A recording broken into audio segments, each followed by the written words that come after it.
सुनिएगा result. Excellent friends club का WTN 11 जो भी साथी इस टेस्ट में सफल बनाए, इस टेस्ट को सफल बनाए, उसके लिए हार्दिक बधाई।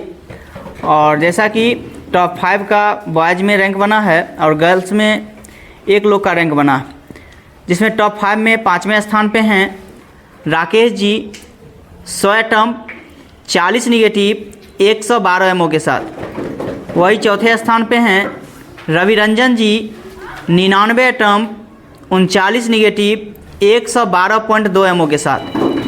तीसरे स्थान पे हैं पंकज जी 100 एटम्प 32 निगेटिव 129.6 एमओ के साथ। दूसरे स्थान पे हैं अंकित जी 100 एटम्प 25 निगेटिव 145 एमओ के साथ। और गर्ल्स में पहले स्थान पे हैं गुंजा जी 100 एटम्प 41 निगेटिव 109.8 एमओ के साथ। और आज इस टेस्ट में मेगा विनर हैं प्रशांत जी 100 एटम्प 22 निगेटिव 151.6 एमओ के साथ। आएंगे 5वें स्थान पे हैं राकेश जी।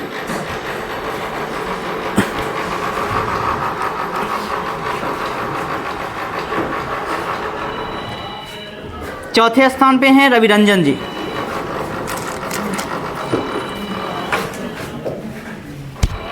तीसरे स्थान पे हैं पंकज जी।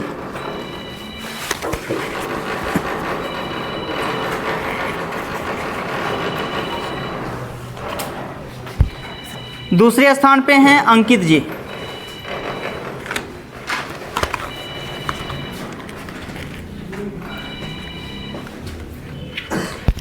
गर्ल्स में पहले स्थान पे हैं गुंजा जी।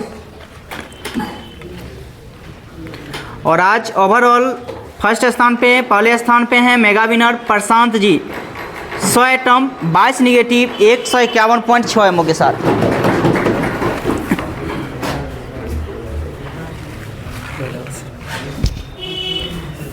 जैसा कि पहले भी हम बोले थे, कभी कभी क्वेश्चंस आपको वन लाइनर में बहुत ज़्यादा मिलेंगे। इससे पहले भी आप देखे होंगे, इससे पहले जो लोग टेस्ट दिए होंगे तो क्वेश्चन कुछ ईस्वी वगैरह से ज़्यादा हो गया। तो मेरे कहने का मतलब ये है, जब भी हम 1 महीना में अगर टेस्ट लेंगे तो 3 से 4 टेस्ट ही होती है। तो 2 से 3 टेस्ट हम ऐसा करेंगे जो आपको कॉन्सेप्चुअल डालते हैं, और 1-2 टेस्ट ऐसे होते हैं जो आपको इस प्रकार से जांचते हैं कि एग्जामिनर अगर कहीं पैटर्न को अगर बदलती है तो आप कहाँ जाते हैं। इससे पहले हम वही किए थे। इससे पिछला टेस्ट आप जा कर के देखिएगा, आप टेलीग्राम पे भी वो टेस्ट रखा हुआ है। और आज का क्वेश्चन हम मिक्सअप डाले हैं, कॉन्सेप्चुअल भी डाले हैं, कुछ ऐसा भी क्वेश्चन डाले हैं जो आपको इधर उधर से भी आप मतलब एक समझिए ओवरऑल जैसा टेस्ट लिया जाता है वैसा हम डालने का प्रयास किए। करंट अफेयर्स की बात रहा, करंट अफेयर्स भी हम आपको ऐसा दिए, जो लोग या तो खूब पढ़ते होइएगा तभी आप टच करके जो है 5-7 क्वेश्चन सही कर लेंगे अगर 10 क्वेश्चन में, और नहीं तो 2 से 3 क्वेश्चन आप सही कर पाएंगे। करंट अफेयर्स का आज देखे होइएगा 3 क्वेश्चन से ज़्यादा क्वेश्चन आपको नहीं होगा अगर नहीं अच्छा गहराई से पढ़ते होइएगा। तो मेरा मानना जहाँ तक रहता है आपको एग्ज़ाम को क्वालिफाई करना, और जो भी टेस्ट यहाँ अगर टेस्ट देते हैं और ये समझिए अगर कुछ कम भी मार्क्स आ रहा है तो हम थोड़ा सा बढ़ चढ़ के क्वेश्चन में जो है भागीदारी लेते हैं। एग्ज़ाम के पैटर्न में जो वहाँ पूछा जाएगा उससे थोड़ा सा जो है इससे थोड़ा सा नीचे ही पूछा जाएगी, या पीटी हो या मेंस हो। पीटी में भी आप देखेंगे तो क्वेश्चन को आप उलट के देखेगा तो अभी भी बनाइएगा तो उसमें लगेगा क्या, जिसमें 130, 35, 40 नंबर आसानी से आ जाएगा। एक्चुअली होता ऐसा भी है, जब आप उसको दोबारा बनाते हैं तो ऐसा भी लगता है जी ये तो बहुत आसान था क्योंकि एग्ज़ाम हो गई, ऐसा नहीं वहाँ था, ऐसा नहीं पूछा जाता है। लेकिन इस बात को भी गौर करना है, जो पहली बार कोई भी क्वेश्चन आता है ना तो वो लगता है हार्ड है, और उसको बार बार कहीं डिस्कशन में सुन लिए, इसके बाद टेस्ट बना रहे हैं तो 2, 4, 5 क्वेश्चन आपको ऑटोमेटिक बढ़ जाएंगे। वहाँ भी प्री में पास करने के लिए 125-26 नंबर की ज़रूरत होती है। तो किन्हीं भी साथी को अगर कम भी आ रहा है तो मेरे कहने का मतलब घबराना नहीं है, फुल्ली एग्ज़ाम पैटर्न पे ही हम टेस्ट लेने का प्रयास करते हैं। और जो भी लोग टेस्ट में आते हैं अच्छा से मेहनत करते रहिए, और आप लोग की वैकेंसी भी आ ही जाएगी, इस बात में नहीं रहें। जो भी लोग का बिहार कांस्टेबल का रनिंग है वो साथ में करते रहें, और जो भी साथी इस तैयारी कर रहे हैं एसआई के लिए वो रेगुलर रूप से करते रहें।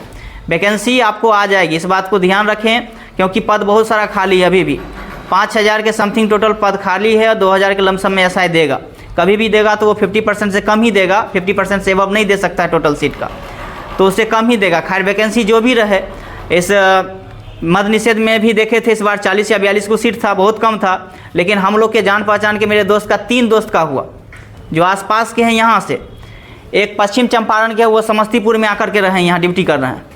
तो मेरा कहने का मतलब है जो सीट कम ही रहे लेकिन आपकी अगर गहराई से तैयारी है तो उसमें फिक्स से हो जाएगा। यहाँ अनवर जी का भी नाम सुनते होइएगा, आप मेरे साथी ही हैं, या एक दो बार यहाँ भी आए हैं, एक बार आए हैं, उनका भी इसमें रिजल्ट था। जो मद निषेध था उसमें भी रिजल्ट था, हालांकि गए तो उसी में जो जनरल दरोगा है 1275 में गए, लेकिन एक बार तैयारी अच्छा से हो जाने के बाद वो हर जगह रिजल्ट वही लड़का छेड़ते हैं, जाते हैं वहाँ एक ही जगह फिक्स होना है, वो सीट भले खाली गया है लेकिन उनका रिजल्ट होना फिक्स है। तो एक बार अच्छा से सभी लोग तैयारी करिए और थोड़ा सा समय दीजिए, क्योंकि मेरिट तक भी जाना है आप लोग को। 160, 65, 62 बॉयज़ के लिए कर रहे हैं, हाँ जो ओबीसी या जनरल कैटेगरी से हैं तो 160, 62 नंबर में मांझना पड़ेगा।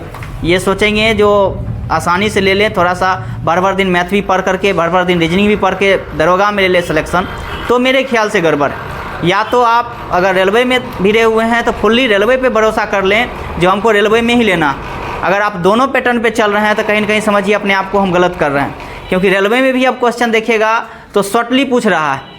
अब बड़ा बुक और मोटा बुक जो सोचेगा पढ़ के, इस बार भी आप देखें बहुत सारे लोग से भी सुने हैं, एलपी का भी एग्ज़ाम आप दिए होइएगा तो आपको एकदम सीमित क्वेश्चन पूछा है।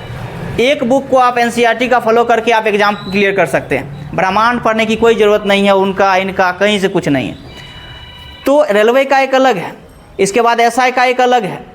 हाँ, आप एनटीपीसी की तैयारी कर रहे हैं तो आपका एसआई में काम दे देगा, लेकिन आप सोच रहे हैं एलपी टेक्नीशियन, तो मेरे ख्याल से आप एलपी टेक्नीशियन पे ही भरोसा करें, फिर एसआई में आप नहीं जाएं। और एग्ज़ाम तो फिलहाल में ही है, शायद टेक्नीशियन का भी एग्ज़ाम है ना, 19 से ही एग्ज़ाम है। तो हालांकि सब लोग मल्टीपल भी होते हैं, एग्ज़ाम को क्लियर करें, ऐसा अभी है भी नहीं, लेकिन आने वाले वैकेंसी में अगर आप चाह रहे हैं दरोगा बने तो फुल्ली रूप से दरोगा पर भिड़ जाएं और आपको निश्चित रूप से सफलता इसमें मिलेगी। ठीक है, धन्यवाद, सभी लोग फिर आगे आइए।